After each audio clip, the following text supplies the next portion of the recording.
Creativity is godliness because we have been created. So if you can take a blank page and make a picture or knit a sweater, and it should be pleasurable. But the thing is, if you don't take the drive, if you don't start the car, you're not going to get to your destination. Hello, my creative friend. Welcome to the BDI Create Today podcast. This is a podcast where we'll discover the who, what, where, when, why, and how you can be creative or have more creativity.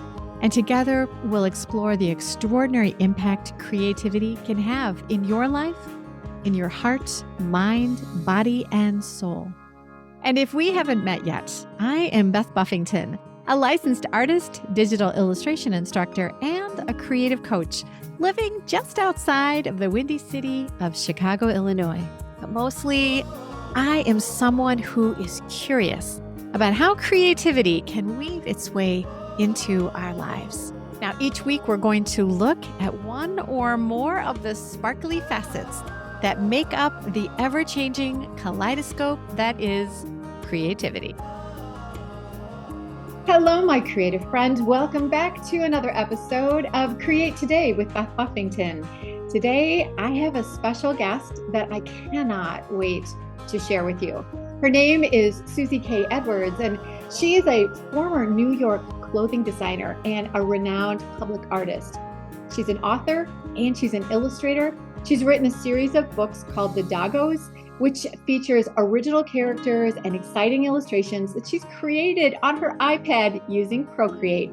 The books are inspired and they show the love between children and dogs, which you guys know I love dogs and I love children, so what could be better? So Edwards is a philanthropist and she contributes to animal rescue organizations across the globe. She's a mom and she's a grandmother and she served as a mentor in a foster home and she's been an artist in residence at a large pediatric hospital. We're going to talk about where you can find her, where you can find her books as we dig in and talk to Suzi K Edwards. Suzi, I am so excited to have you here today. Welcome to the Create Today podcast. Thank you. And I'm excited to join you. You're marvelous. And we have so much in common. Kids and dogs. Can't beat that. I know. Children and dogs. Let's go. Let's go. Yep. So let's first introduce yourself to the listeners. Tell us a little bit about your creative background, how you got started and how, where you are today. So I've always been creative. As a child, I grew up in the Virgin Islands and I used to draw and paint. And I remember I won a little contest, a national contest when I was maybe 10. And I had little dollies and I'd make clothes for the dollies. They were terribly sewn. I never could sew. But so then I went to college. I went to Cornell briefly. I didn't like college, wasn't for me. And then I went on to London and found that I really had a penchant for clothing design. It was the 60s. And I would go to the Victoria and Albert Museum and I'd draw and I'd come up with ideas. And I got accepted at the London College of Fashion, which is a great school. And it was right off of Oxford Circus and Carnaby Street was there. And I was making clothes. And through this amazing synchronicity, I got to New York and I landed a fantastic job in New York for a big company. And that's not easy to do. So before I landed the job, I had to pay dues. And that means get offered jobs to be the assistant to the coffee maker and work as a sales girl and bond with tellers. And, nobody wanted to offer me a job until this amazing synchronicity happened. And should I tell you that story? Yes, let's hear it. Would you like to hear that one? Absolutely. Okay, fasten your seatbelts. So I'm in London and I'm just about finishing up my studies and I'm living with a family, friends of my parents, and they had kids my age. And I remember it was a Saturday. It was a particularly rainy British Saturday. And I went into the living room. The kids were playing cards. They were hanging out. And I put on the TV and I just switched around the channels and I found a show about fashion around the world. It was an hour-long show and they had 4 15-minute segments. And one was, I think, London, one was Paris, one was New York. And in the New York segment, it showed this young guy driving around in a sports car, and it showed a showroom for a fashion house with like rock music playing, strobe lights. It was like exactly what I was into and exactly what I wanted. So anyway, I watched the television show, and then a few months later, I went back to the States, and I'm living in New York, and I'm trying to find a job, and I'm schlepping my portfolio around, and people are like slamming the door in my face, or not answering my calls, or you know the drill. It happens to everybody. So anyway, so I got a job as a sales girl in Bonwit Tellers. I needed money, so I got a job working in Bonwit Tellers, just selling clothes. So that went on for a few months, and then it was holiday time, it was Christmas time. So I went to the Virgin Islands where my family lived, and I was very close with my grandparents, and they just lived up the hill from where we lived. And I went up there, and I was just telling them what was going on. And a friend of theirs was there visiting for the holidays, and she had a blouse business that she'd had with her husband in the garment center for like 30 years, 40 years, very long time. So she's saying, Susie, you're a designer, you blah, blah, blah, blah, blah, blah. I said, oh, yes. And I was telling her, I'm trying to get a job. I said, when I was in London, I told her about the television show. Little Belle, I know those people. The father, I almost married him. And then the son, I used to hold him on my lap when he was a baby. I said, you know them? Can you introduce me? She said, of course. So I go back to New York, and it turned out that the designer that they had that had been very successful for them was from the Netherlands. And at that time, it was in the 60s. I guess there was trouble with her work permit, and they couldn't keep her on. So they were looking for a designer that had the European look that was American, and there was me. So they hired me on the spot, and it was tremendously successful. So that's my crazy synchronistic story. Oh my gosh. So I don't know, the universe leans in when it needs to lean in, right? Yeah, that was Oh gosh, amazing. it is amazing. And but the networking, the breadcrumb dropping, all of that worked really well for you to get where you really, really wanted to go. And no, it's just an amazing story with luck, and then, but you have to know what you're doing. So I was very good. I actually, when I worked, I was like 22, I think, and I had 5 people working under me. So the way it works in the garment center is a designer comes up with an idea, you do a sketch, and then you have an assistant, and the assistant takes your sketch and she turns it into a garment. She makes a pattern. I pick out the fabric, I pick out the buttons, I pick out the trim, whatever I want to do. And so the assistant makes the pattern, cuts it out, and then there's 4 seamstresses that are sewing samples. So I have to come up with a lot of ideas, and my assistant has to make a lot of patterns. So that happens. Then they take these garments, then they put them up, and I change them, correct them, whatever. And then they put them out in the showroom. And then all the buyers from like the big stores, Bloomingdale's and Saks and small stores, boutiques, come to the showroom, and they base orders on those samples. The good samples, you get lots of orders for, and the samples that they don't like, which turned out to be my favorite, I always made the samples in my size, because then I so if they didn't sell, and I was pretty skinny. I was like a 5 back then, 22. Now I'm a 12. Exactly what happens, right? Of But course, yeah. it was just a tremendous amount of fun. It was great, and very successful.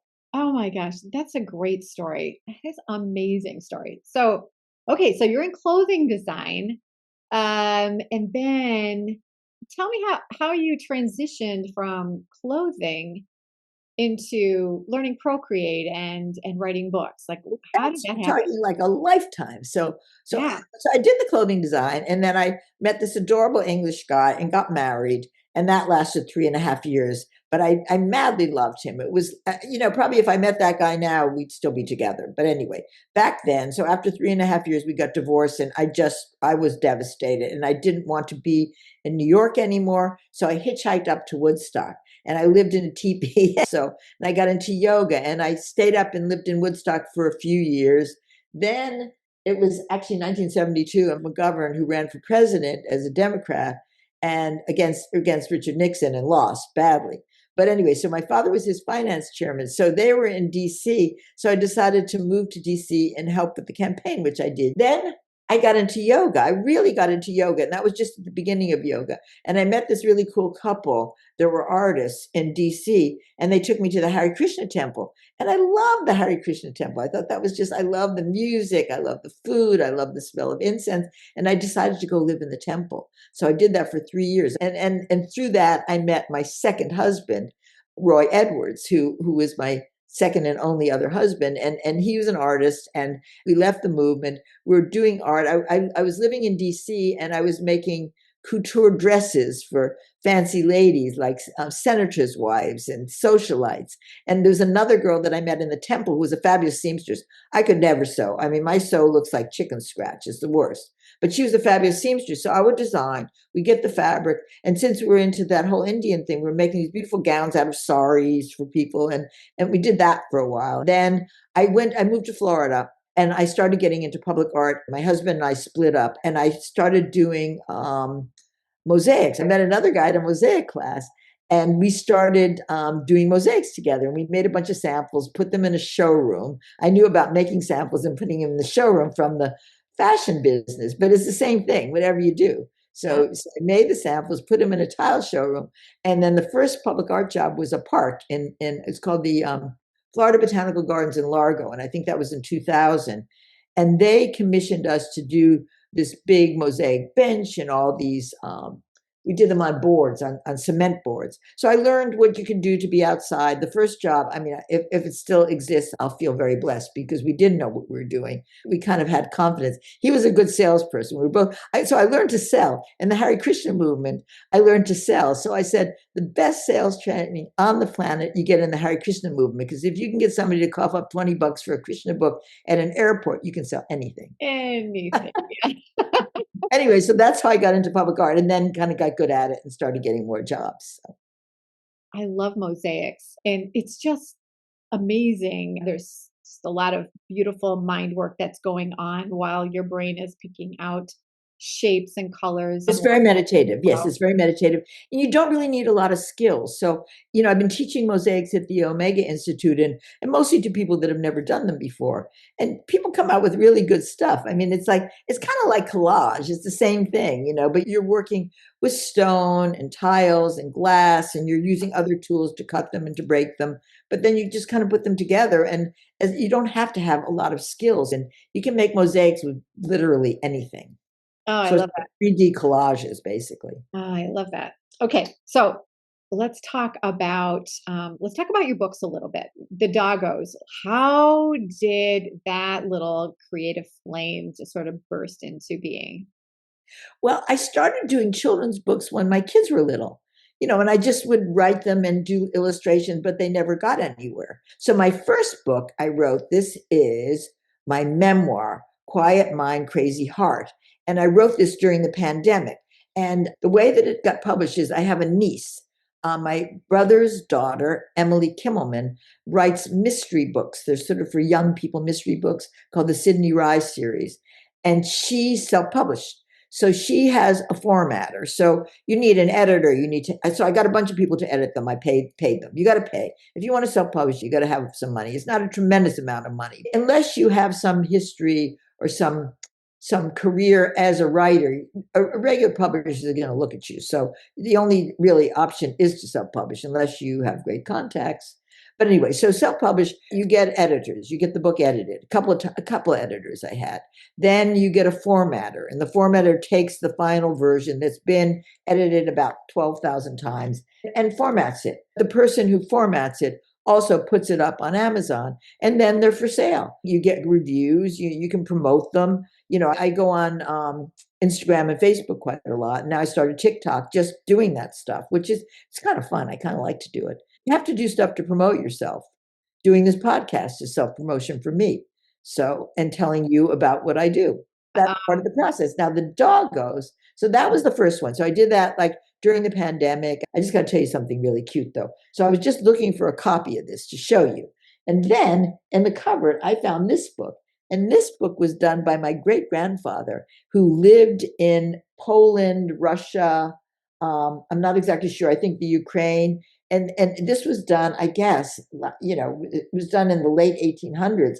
And he wrote 5 copies of his memoir by hand. And then a cousin in London translated it. It was written in Hebrew, translated it. And then my father had it published.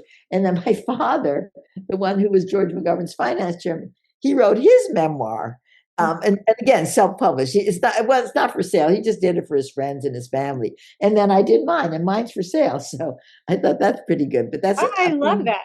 But just when I was looking for this in the cupboard to show it to you, then I found the other 2 books, and I said, "So cool! This is something I hadn't realized. you know, how that all went from generation to generation. Yeah. So this is the first doggo book, Simon and Butch, and it's a story about a bullied boy who meets his pit bull. And the pit bull, he's scared of at first. The pit bull is a junkyard dog, and it belongs to his neighbor, and he passes on the way to school every day. And his mother gives him these sandwiches. He wants to be a vegetarian. His mother gives him these sandwiches called Splot, which is like a takeoff on Spam. So he hates them. So he throws them to the pit bull, and the pit bull loves them. So when the pit bull sees Simon coming, he gets very excited. He wags his tail, and Simon throws him the sandwiches. And then when bullies attack Simon, they knock him to the ground. Simon doesn't like his sandwiches, so he saves all his money and he puts $1 in his sock to buy pizza at school. So when the bullies see that he's putting the money in his sock, they attack him. They knock him to the ground. The glasses go flying, and he's screaming, "Help me! Somebody help me!" And Butch hears it, and Butch breaks his chain, goes after the guys, chases one guy up a tree, grabs his baggy jeans, pulls them off so the kids climb in the tree in his underpants. Love that, even little kids, because the books are basically from 7 to 10. But even little 5-year-olds, the fact that the guy's climbing the tree in his underpants, I mean, you got that, you got a kid. Oh, they love anything with underpants. Anything with underpants, no, I know. So anyway, that's the first doggo book. Then the second, Fiona and Dora. Then this is the sixth, Theo, Young Prince of Harlem. Charlotte and Boo Boo. There's 6 now on the market. They're all stories about particular kids and particular dogs and how that dog comes into that kid's life and changes the life of the dog and of the kid. Oh, I love it. I love doing them. It's my favorite thing to do. There's so much goodness in that. Number one, just your creative passion being able to be put somewhere, and then two, giving people the idea that the vulnerability of an animal, and it is so hinged on the care that a human will notice and then give to the animal. Then the bonding that you have with an animal once you've let it into your life, I mean, it is something that is indescribably beautiful. I cannot imagine my life without a dog. I cannot. Likewise. Right? Always have that. Yes. I have two little long-haired Chihuahuas because I travel back and forth between Florida and New York, and I take them on the plane in their little bags. Yeah. Everyone that listens to my podcast knows I have a Westie named Raspberry. She's always here in the studio with me. She comes upstairs and exercises with me.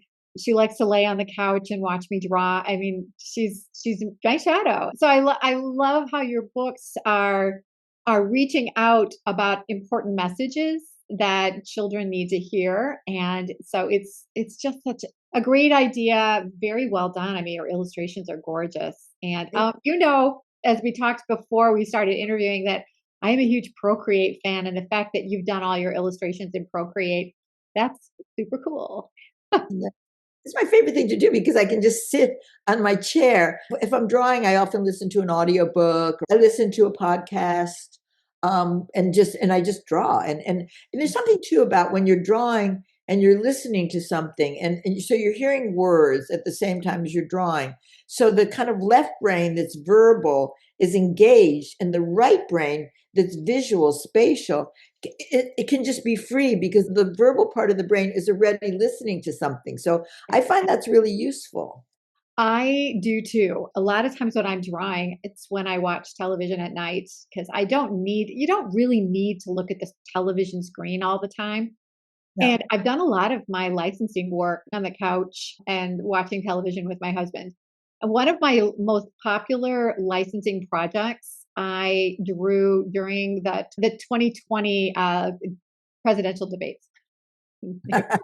It was something I needed to do. I was drawing mermaids and narwhals while I was listening to the debate, and it's what got me through all that tension. So, but yeah, you can take Procreate on the plane. I mean, you don't need to be hooked to the internet to do it. And it is as powerful an application as Illustrator or Photoshop. And yet it's very inexpensive, incredibly affordable if you have an iPad. It's wonderful. There's the quality of a mosaic or a collage, because the way that I do my drawings, so I found a girl and I change it to my girl. I found a dog and I change it to my dog. So I found a room and I change it to my room. So I basically collage together images and then I draw over them.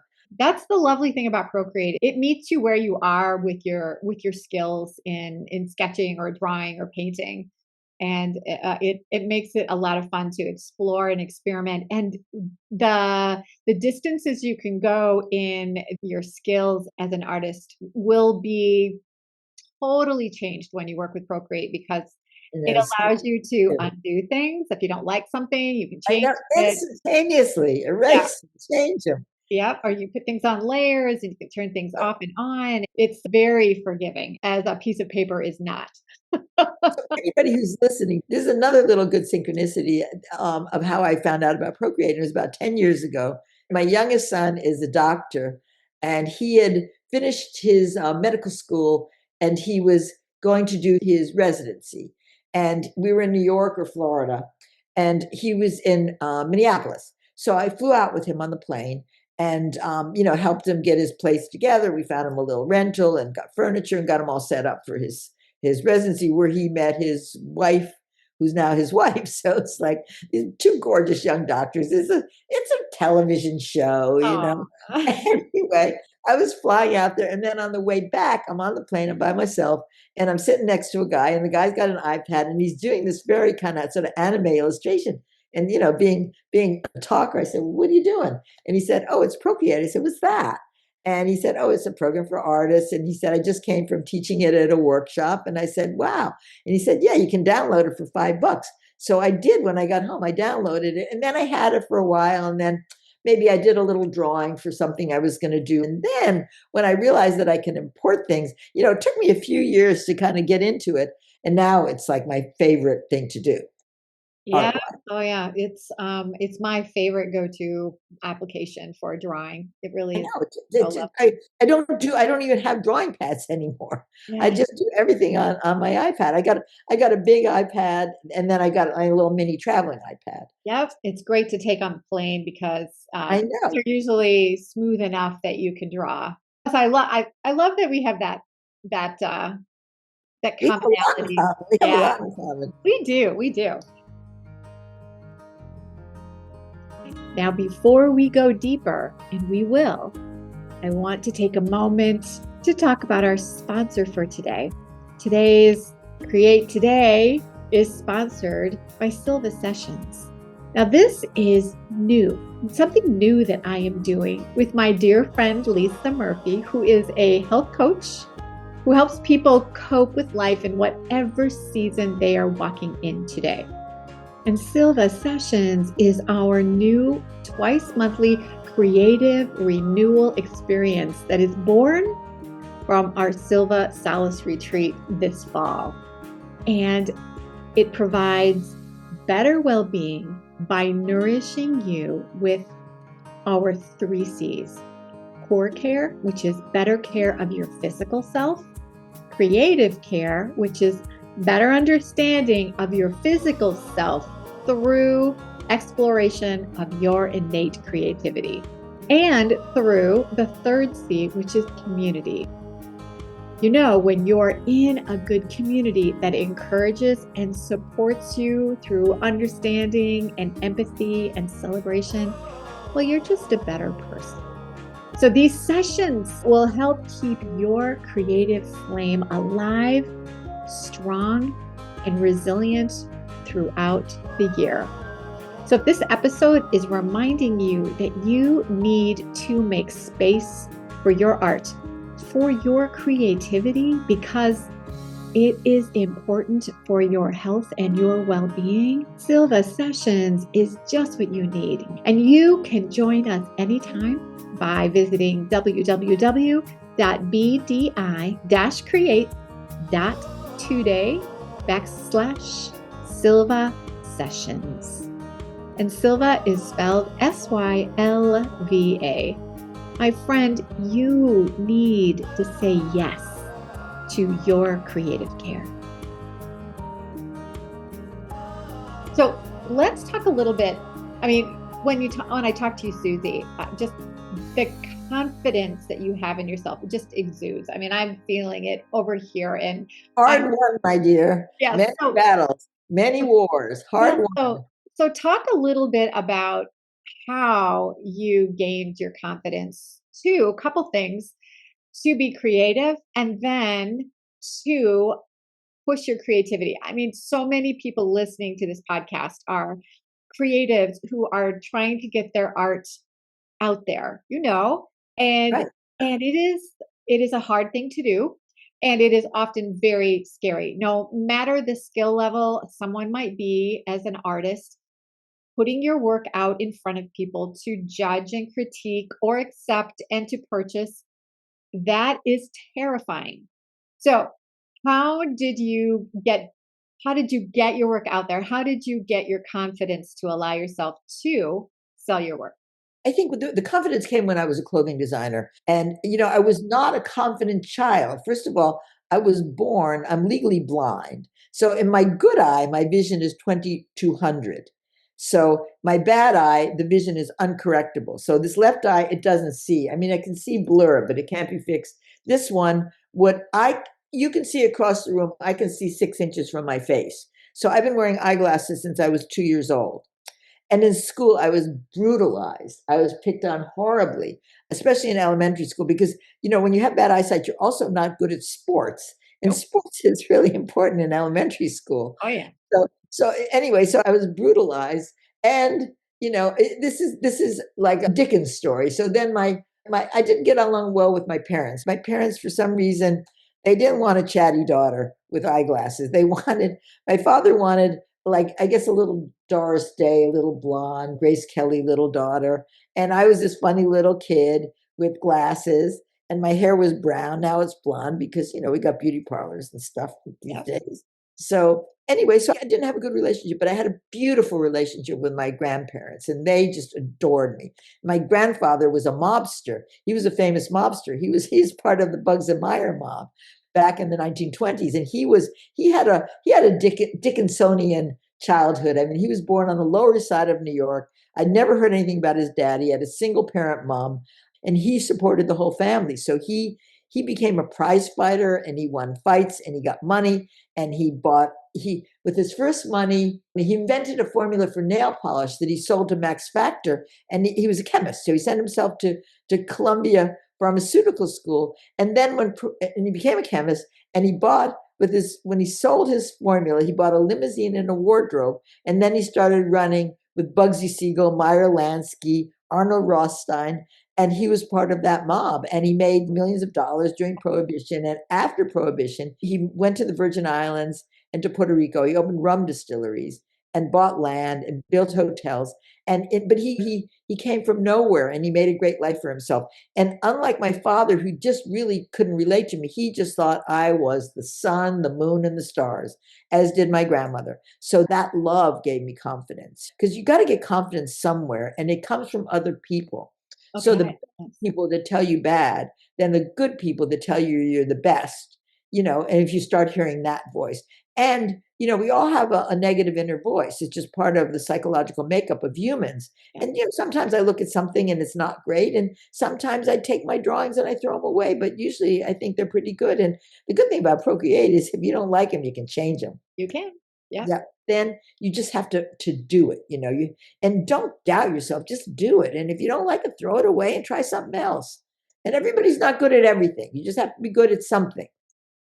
So the two things you said there that I want everyone to understand, this is the golden nuggets. Number one, find the people that support you and then lean on them. We talk a lot on the podcast about community, finding the people who will support you, who will cheer you on, who will be your allies in your creative endeavors. So that is important. And then the second thing that you said is just do it. If you want to do something, you have to get yourself out of your comfort zone and just give it a go. And sometimes you're going to get negative results. Sometimes you're going to get someone who says, I like this. Let's do some things together. But if you don't just do it, you'll never know where you are on that scale. So yeah, you'll just be hiding. And the process should be enjoyable. I mean, if I had an auntie, she passed on and she was a good artist, but she just never had confidence. She never thought her work was good. And when she was creating, it was torturous because at the same time as she was creating, she was judging herself at the same time. It's one thing you do something, then you put it on the wall, I like that, move that over there, do this, do that. But self judging, negative self talk is really the enemy of creativity. It's the enemy. Yes. So you have to just do it and then see and then show it to other people. And as I say, everybody isn't good at everything. Maybe drawing isn't your thing, but maybe music is your thing, or maybe knitting is your thing, or sewing is your thing, or cooking is your thing. So creativity is godliness because we have been created. The world is created. So if you can take something, take a blank page and make a picture, or take some flour and some eggs and make a cake, or knit a sweater, and it should be pleasurable. I mean, it's not pleasurable every minute, but the thing is, if you don't take the drive, if you don't start the car, you're not going to get to your destination. Amen. Amen. All the things you said there. I mean, everyone needs to always remember that life isn't easy. Every day you get up, things are going to happen that aren't what you expected. And yet there will always be good things that will happen too. So if you focus on the things that don't go well or flaws you think you have, that's where the day is going to end for you. But if you lean into the good things that you have in life and allow yourself to have some moments where things don't go well, but you lean into the things you see in yourself. So you have to appreciate yourself, who we are, and how hard we work, and how hard we try, and it's hard. It's hard work. Life is hard work, and nobody gets out of here alive. That's the other thing that people don't talk about. Nobody gets out of here alive. So it's all temporary. It all changes all the time. It's all moments. But if you can create, creativity is godliness because creativity is how we are here. So if you can take something and put it together and make something new, then that's your purpose. Yes, and that needs to be shared. That's your creative voice speaking aloud, and those messages need to be shared. So, very well said. Thank you, dear. Yeah, I love that. I love that. So, this is leading right into my very next question. For people who are listening to our chat today, we have new artists that are just figuring out how to get started, and we have artists who are trying to figure out how they can be a productive creative while they are juggling family and job. And we also have people who are transitioning into new seasons of life where suddenly they have more time, but they're now wondering, is it too late for me to start? So, what kind of advice do you have for the creative who is in these different seasons? What do you tell them? First of all, it's never too late as long as you're alive. Even Sulika Jaoud, who's married to John Batiste, and she's been fighting cancer for decades. I mean, it's amazing what this woman's gone through. And she started creating in the hospital. She's been in the hospital. She's had all these terrible things, terrible cancer. But she continues creating. She journals, and she started painting and drawing and doing watercolors on the little tray in the hospital. I mean, so you can always find a way to create, and it's never, ever too late. And if somebody gives you negative feedback, just don't have that person around. If you have a partner or somebody, just say, hey man, just leave me be. If you're gonna be mean to me, I'd be out of here. I'd be gone, you know? Yes. I don't put up with, I have a zero tolerance for abuse. You know, as I say, I had a lot of abuse in my childhood. And when I got to be an adult where I could make my own choices, anybody who's nasty to me, they're just not in my life, you know? And people know because I can be quite a toughie. They don't dare. They don't dare. But the thing is, just don't let anybody be mean or tell you anything that isn't kind. I mean, life is too short or too long to have anybody who isn't kind to you. And likewise, to be kind to everybody. I sort of said I'd take the Hippocratic Oath just in my own life to just do no harm. And because of that, I have a lot of great people in my life, people that work with me, my family, my friends. And it's loving, it's great. And but I'm grateful for that because I learned not to be a nasty little bitch. I love that so much. So, yes, do not be a nasty little bitch to others, but mainly don't be that to To yourself. yourself. Absolutely. Right, right. So I love how you're approaching the seasons. Wherever you are right now with your creativity, just figure out like what do you need to get started today? What are those little next steps that will help you go to bed at night and feel like you've made some progress? So I think the first thing is you have a thought, and then this is something I learned. I learned this in metaphysics that you have a thought, and then you go to paper. Then you write it down. You can write it on your phone in your notepad.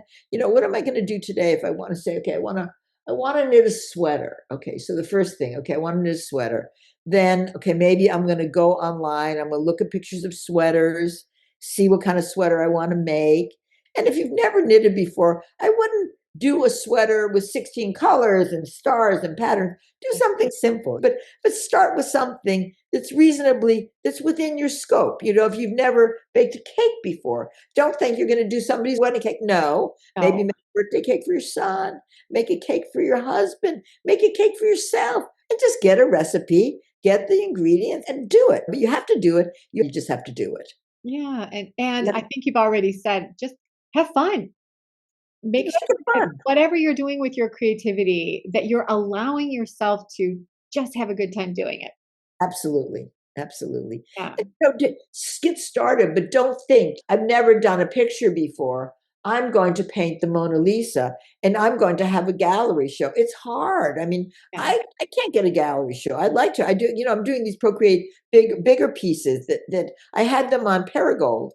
And of course, it was such a wafer and Perigold. Getting stuff on any big major company is so hard to do. But I did it. I sold a few. It wasn't particularly successful, but I'm still doing it. I would like to get a gallery show with my Procreate paintings, but it just hasn't happened yet. And maybe it's not the time. Maybe it's the connections, because everything is connections. If you know somebody, they say, "Oh, I have a friend who's got a gallery in San Diego, and they're looking for somebody just like you." Great, you Yeah, know. there you So go. you Right. just got to keep doing it, though. You don't give up because you don't think it's good enough, because you can't judge yourself. That's the other thing. Self judgment is like a weird thing. I try not to judge myself, good or bad. Other people tell me I'm good, so I go, "Oh, that's nice. That makes me happy." Nobody tells me I'm bad because I say I don't put up with abuse. Nobody dares. Oh, But that's how it goes. You just want to be happy. So you just want to bring things into your life that make you happy. And if you're happy, you will spread that to others. The people that tend to be mean are people that are unhappy. I think something else you said that is worthy of repeating again is like when you were back in your 20s trying to get started in fashion and you'd watch that television show.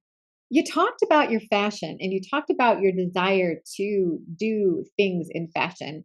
So, because you were talking about it, that's when that networking opportunity happened. Exactly. But if you would have told yourself, this is what I'd like to do, but I don't think I'm any good at it, I can't sew, how could I be a fashion designer?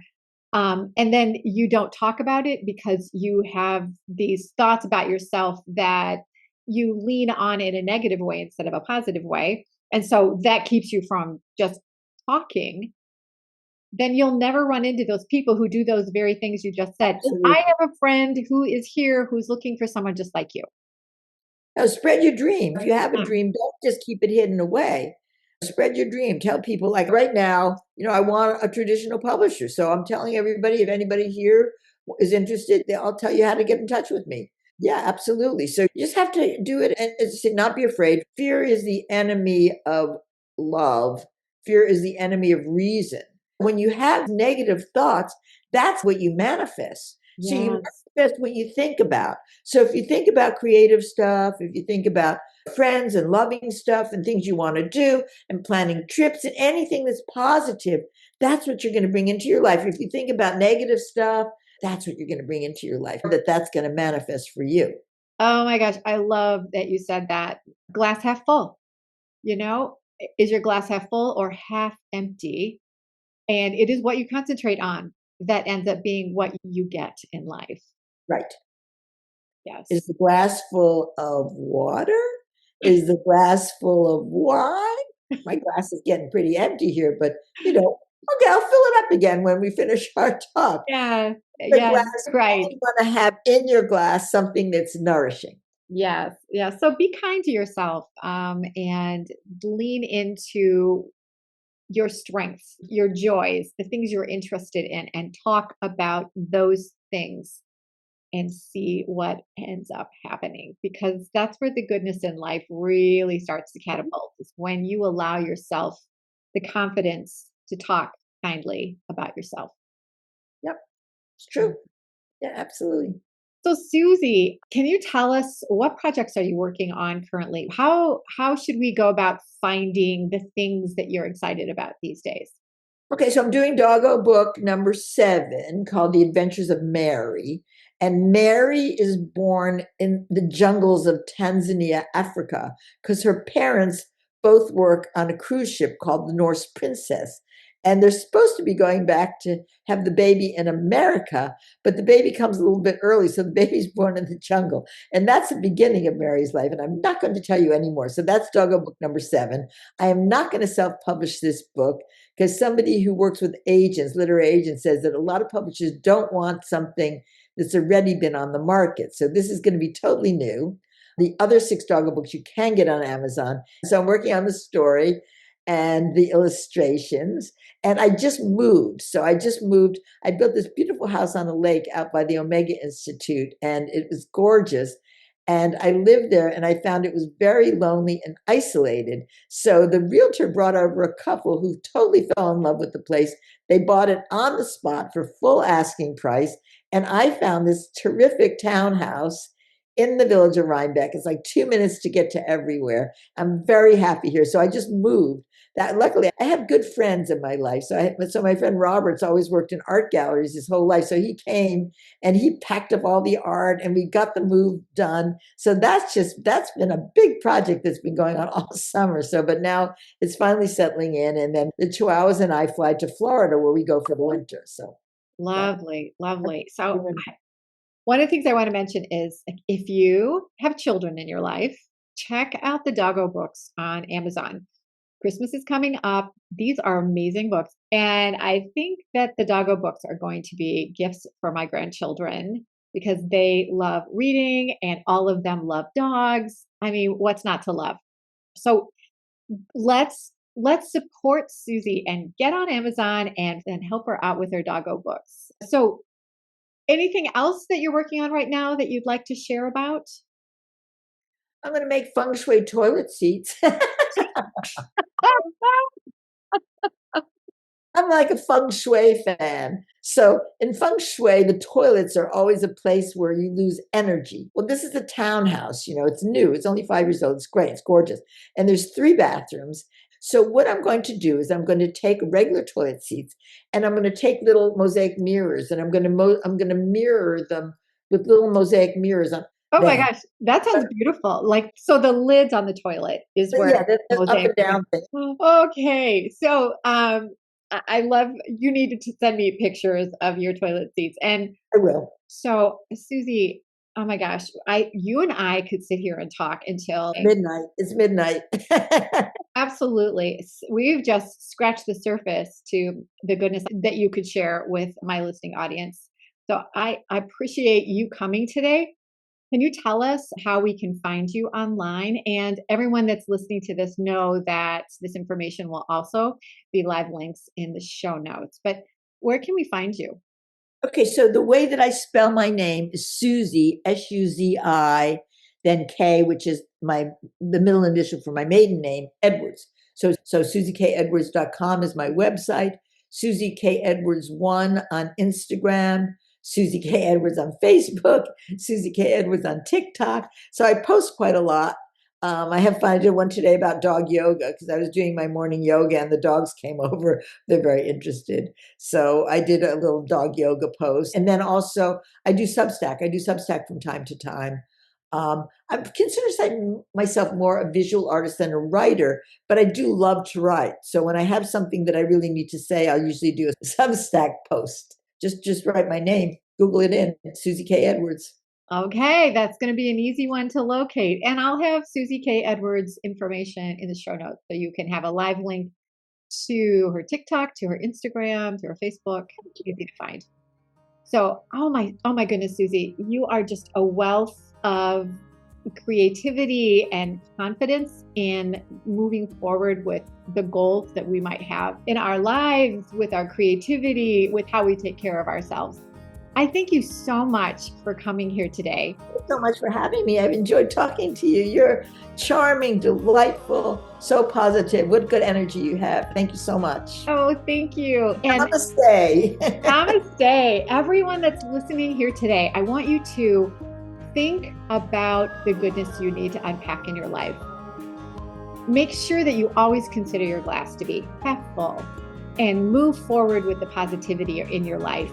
And make sure that you talk about what you want to do, where you want to go, so you can drop those breadcrumbs into the universe and manifest the goodness that you can do today.